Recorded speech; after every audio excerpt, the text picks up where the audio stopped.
Good morning বন্ধুরা, welcome back to my new blog. এক মুখ হাসি নিয়ে আজ বেরিয়ে পড়েছি ঘুরতে। হঠাৎ করে বেরিয়ে পড়লাম বাইরে। কোথায় যাচ্ছি তোমাদেরকে সব কিছুই বলছি। মেয়েকে স্কুলে দিয়ে বেরিয়ে পড়েছি বর আর আমি একটু চাটা খেয়ে। আর এই দেখছো, এই জায়গাটা তোমাদেরকে কেন দেখাচ্ছি কারণ আছে। এটা হচ্ছে চিত্তরঞ্জনী এরিয়া 6 কমিউনিটি হল। এখানে খুব সুন্দর দুর্গাপুজো হয়। আর মেন কথা হচ্ছে এখানে আমার হয়েছিল বিয়ের বউ ভাত। হ্যাঁ, তাই এখানে বউ ভাতের অনেক রকম গল্প মনে করলাম, অনেক স্মৃতিচারণ করে নিলাম। তাই মনটাও আনন্দ ভরে গেল। বড় অনেক গল্প করলো, আমিও অনেক পুরনো স্মৃতি, বিয়ের দিন কি কি ঘটেছিল, কি করেছিলাম সেসব অনেক পুরনো গল্প করতে করতে আমরা অনেকটাই পথ এগিয়ে গেছি। আর চিত্তরঞ্জনে আসলে যেন মনটা এরকমই সুন্দর হয়ে যায়। চারপাশটা এত সুন্দর, সবুজে সবুজ, ফাঁকা, তার মধ্যে তোমার এত সুন্দর একটা হাওয়া, আর কোনো চিৎকার নেই, চেঁচামেচি নেই, মনটা এমনিই তোমার ভালো হয়ে যাবে। আর এই করতে করতে আমরা চলে এসেছি। দেখো, এটা হচ্ছে কেন্দ্রীয় বিদ্যালয়।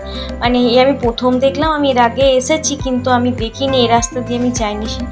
আর তোমাদেরকে বলি, আমার বড় যেতে যেতে রাস্তায় অনেক গল্প করলো, কারণ আমার শ্বশুরমশাই উনি সিএলডাব্লিউতে চাকরি করতেন। সেই সূত্রে আমার বড় এই কোয়ার্টারে চিত্তরঞ্জনে বড় হয়ে ওঠা, তাই নানা রকমের জায়গা আমাকে দেখাচ্ছে, এটা ওটা আর সব বলছে। আর এই দেখো, সাদা মেঘের নিচে ছোট্ট একটা সাদা বিল্ডিং দেখতে পাচ্ছ, এটা হচ্ছে একটা school, BRS Burnpur river side. আর আমার বড় ভাসুর 2 ছেলে এখানেই পড়ে। অনেকটা ভেতরে কিন্তু, অনেক ফাঁকার মধ্যে স্কুলটা। আর এই দেখো, অনেকগুলো স্কুলেরই গাড়ি সব দাঁড়িয়ে আছে। অনেক বাচ্চা দূরে থেকে আসে, আমাদের ওই দিক থেকে আসে, তাই স্কুলটা খুব ভালো লেখাপড়ায়, তাই গাড়িগুলো দাঁড়িয়ে আছে। আর এই গল্প করতে করতে অনেকটা পথ চলে গেছি। আর বর্ষাকাল হলো, কিন্তু মেঘ রইলেও আকাশে, কিন্তু গরমটা বেশ ভালোই ছিল, বেশ ঘাম হচ্ছিল। আর এই গল্প করতে করতে, নানা রকম গল্প করতে করতে আমরা চলে এসেছি আমাদের গন্তব্যস্থলে, সেই ওভারব্রিজের মধ্যে, নজয় নদীর ওইখানে। চলো তোমাদের সঙ্গে বাকি ভিউটা শেয়ার করি। অনেকক্ষণ তোমাদের সঙ্গে গল্প করলাম, তোমরা এবার দেখতে থাকো তোমাদের সঙ্গে আর কি কি শেয়ার করছি। আর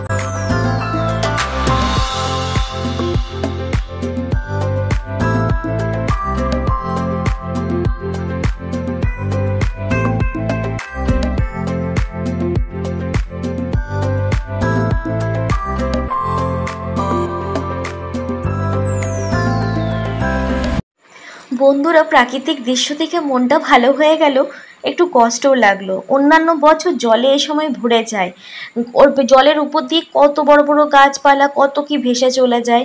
কিন্তু যে এরকম জল এবছর দেখতে পাবো সেটা আশা করিনি। কিন্তু আশা না করলেও এবছর তো সেরকম বৃষ্টি হয়নি, তাই এরকম জল নেই নদীতে। আর ওই 2 প্রান্তে দেখতে পেলে দূরে 1-2 জন স্নান করছে, বেশ ভালো। পাশে একটা গ্রাম আছে, এই গ্রাম থেকে মানুষজন হাটে সবজি বিক্রি করতে যায়। আমাদের ওই পাশে বর পড়লো, আমার জানা ছিল না। বর পড়লো, আমরা যারা বলি ওই নদী পার থেকে সবজি বিক্রি করতে আসে, সেই হচ্ছে এই নদী পাড়ের সেই গ্রাম, সেখান থেকে মানুষজন আসে। আর এই পাশেও দেখলাম একটা ছেলে আমার মতনই ভিডিও করছে। ও হয়তো ভিডিও করে, দেখলাম সামনে গিয়ে দেখলাম। পরে যখন নিচে নামলাম, দেখলাম ও কৌটোর মধ্যে অনেক কিছু পাথর, অনেক কিছু কুড়িয়েছে, আর ফোনটাও রয়েছে। ওভারব্রিজের উপরে দাঁড়িয়েছি, এখানে গাড়ি থামানো যায় না, এখানে বারণ আছে, নিষেধ। তাই আমি এখানে ভিডিওটা করে নিচ্ছি আর তোমাদেরকে চারপাশটা দেখাই। আর রোদ, কে বলবে বর্ষাকাল। দেখো, ওয়েদার দেখে তো মনে হচ্ছে শরৎকাল, আর গরম দেখে মনে হচ্ছে গ্রীষ্মকাল। আর কেউ বলবে না এটা সিজন, বর্ষাকাল চলছে।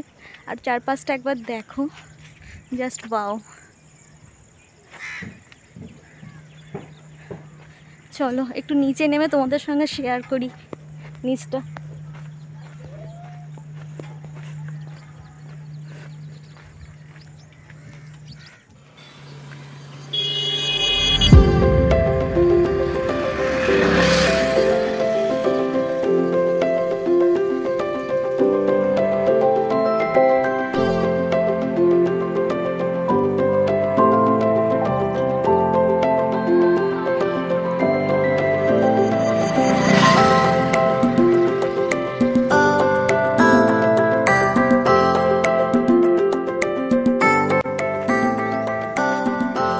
যদি কারণ মন ভালো না থাকে, মন যদি ভালো করতে চাও, তাহলে একটা লং ড্রাইভে বেরিয়ে পড়ো চিত্তরঞ্জনে। চারিদিকে সবুজে সবুজ গাছপালা, মন এমনিতেই খুশিতে ভরে যাও।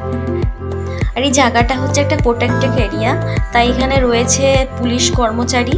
আর আমি দেখো ওভারব্রিজ থেকে চলে এসেছি, বর্মশাই এখানে দাঁড়িয়ে আছে দূরে, কারণ এখানে গাড়ি দাঁড় করানো নিয়ম নেই বা দাঁড় করানো নিষেধ, তাই চলে এসেছি। আর দেখো বরকে বললাম চলো এবার তো আমি বাড়ির মধ্যে নদীর মধ্যেই নামবো, তাই কোনো কথা না বলে ও আমাকে নিয়ে চলে এলো। আর ওই দেখো দূর থেকে তোমাকে ভিডিওতে দেখাচ্ছিলাম ছেলেরা যে ভিডিও করছিল, ওর ভিডিও করা হয়ে গেছে। আর দেখো সেই কৌটোটা ওর হাতে, ও এবার বাড়ি যাওয়ার পথে রওনা দিচ্ছে, আর আমরা চললাম এবারে আমরাও যেখানে ও তখন ভিডিও করলো। চলো তোমাদের সঙ্গে শেয়ার করছি পুরো নিচেরটা ভিউটা কীরকম ছিল। আর ওয়েদারটা কি সুন্দর না, যে আগে দুর্গাপুজো হতো সিনসিনারি হতো সেরকমই একদম ওয়েদার। আর তোমার দেখো এখানে ফুলগুলো ছোট ছোট সাদা সাদা ফুল ফুটেছে ওই নাকছাবির মতো। আর এই দেখো এত জলে ভর্তি থাকে, সেরকম বৃষ্টি না হয় শ্রাবণ মাস, কিন্তু বৃষ্টি না হওয়ায় দেখো শুকনো বাড়ি পা পাচ্ছি, কিন্তু পা দিতে গিয়ে ভয় করছে যদি কোথাও পা ঢুকে যায়, কারণ চোরাবালি বলে। দেখো আর তোমাদেরকে আমি দেখাবো, বৃষ্টিটা হোক আরেকবার আমি আসবো, চেষ্টা করবো জায়গাটা দেখাবার। পুরো জলে ভরে থাকে, বাট এবছর জলই নেই, মানে দেখেও খারাপ লাগছে, মানে এবছর জলের কি তাহলে ক্রাইসিস।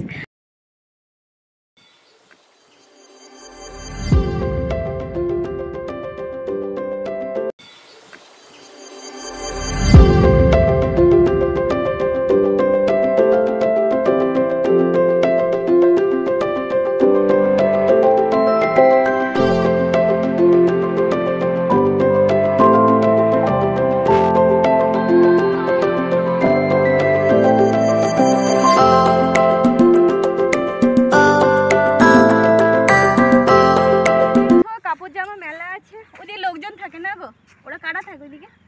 মানুষ থাকে, কারা থাকে না মানে দেখাশোনা করে তারা না এমনি লোক থাকে? আমাদের ওদিকে সবজি ফবজি বিক্রি করতে যায় কাজের মানুষ, গ্রামের লোক এরা। আচ্ছা ওইদিকে গ্রাম আছে একটা, গ্রামের নাম আমি জানি না। খারু বাজার। হ্যাঁ খারু বাজার। সিরিয়াসলি জানি না, মজা করছে নাকি। ওদিকে একটা গ্রাম আছে, লোকজন থাকে। আর দেখো চারিপাশটার মেঘটা, ওয়েদারটাও খুব দারুণ, শরৎকালের মতো ওয়েদার, কিন্তু অ্যাকচুয়ালি বর্ষাকাল, আর লাগছে গরমকালের মতন গরম। দেখো বাট ভালো লাগছে। চলো আসো একটু ওদিকে যাবো না, পাটা ধুবো।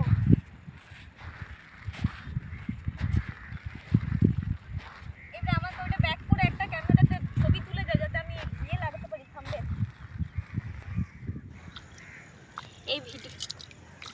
এই ফিলিংটা অসাম, ভাবিনি অজয় নদীতে এসে এরকম করে তো জলে হাত দিতে পারবো, তা আবার বর্ষাকালে, মানে বৃষ্টি হয়নি বলেই না গো। আর আমরা পিকনিক করতে যাই কোন দিকটাই গো? ওই পাশটা, ওই পাশে একটা পিকনিক স্পট আছে অজয় নদীতেই, ওটা তোমাদেরকে শেয়ার করব। সব জায়গায় করে, কিন্তু ওদিকটা স্পট এখানে করে না তো, এখানে জল থাকে তো বেশি না, শীতকাল মন্দির বলে, এখনো হনুমান মন্দির পিকনিক স্পট। আর এটাতে করে কিনা জানি না, কিন্তু এখানে ছট পূজা হয় না গো। এখানে ছট পুজো হয়, খুব সুন্দর দেখেছি আমি, কিন্তু কোনোদিন আসা হয়নি। ছট পূজা বলো, ছট পূজা বলো, ছট পূজা, ছট পূজা বল কি? ছট পূজা না, ছট পূজা। চলো কয়েকটা রিলস বানাই দাও। ভালো তো লাগছে বন্ধুরা এখানে এসে, কিন্তু এখানে বর কিছু কিছু আমাকে রিজন বলেছে যেগুলো আমার ভয় লাগছে, নাকি এখানে বার্নিং ঘাট, এখানে আশেপাশে মরা পড়ায়। তার মধ্যে আরেকটা ব্যাপার হচ্ছে প্রচণ্ড গরম লাগছে, বুঝতে পারছো ঘেমে গেছি, কিন্তু ওয়েদার আর প্রাকৃতিক দৃশ্য জাস্ট অসাম, খুব ভালো লাগছে। আমি এক্সপেক্ট করিনি কি এখানে জল থাকবে না এই সময়ে। আর দেখো জল মানে খুবই কম বলতে গেলে, নদীর এরকম জল দেখে কে বলবে এটা বর্ষাকাল। তুমি পুরোটাই ঘুরতে পারবে, ওই পাশটাতে একটু জল বেশি আছে, কিন্তু এদিকটায় জল নেই। আর ওই ওভারব্রিজটা দেখলে যেখান থেকে আমি এক্ষুনি এলাম,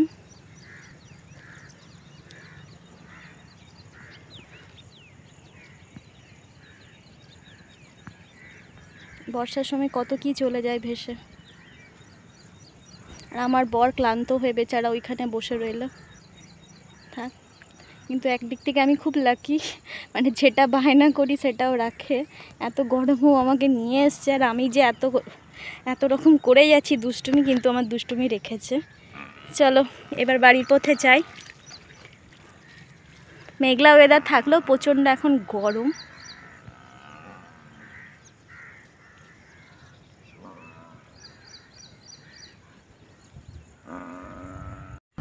আর সময়টা একটু অন্যরকম কাটলো, তাই ভালো লাগছে। এবার বাড়ি ফেরার পথে বাড়ি গিয়ে রান্না বান্না প্রত্যেক দিনের যে কাজ সেই কাজ করতে হবে, তার মধ্যে যে নিয়ে এলো বর সেটাই খুব খুশির ব্যাপার। চলো আবার দেখা হবে নতুন এক ব্লগে, ততক্ষণ তোমরা সঙ্গে থেকো আর ভালো থেকো। আর নতুন ব্লগে দেখা হচ্ছে খুব জলদি। আর পুরনো স্মৃতি মনে করে আজ মনটা খুব খুশি, মুখ চোখে আমার হাসি ভাব দেখেই বুঝতে পারছো তোমরা। আর দেখো যেই পথ দিয়ে এলাম সেই পথে বাড়ি ফেরার পালা। ঠিক আছে, চলো দেখা হবে।